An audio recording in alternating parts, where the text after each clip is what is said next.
দলীয় কোনো প্রকার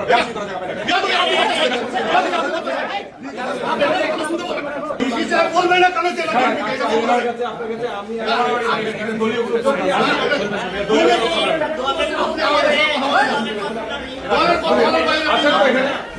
কেন?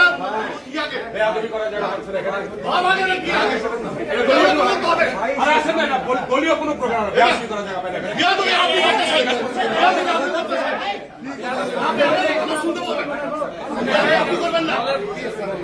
প্রাইম মিনিস্টার সেদিন 21 তারিখ বলে দিয়েছে যে তৃণমূলের নেতৃবৃন্দ আমার মন্ত্রী সবাইকে কথা বলবে, তৃণমূলের নেতৃবৃন্দ যদি কথা বলে তাহলে মন্ত্রীকে কথা বলতে হবে। কিন্তু আপনি আসলেন কেন হিসেবে আমাদেরকে জানাবে না?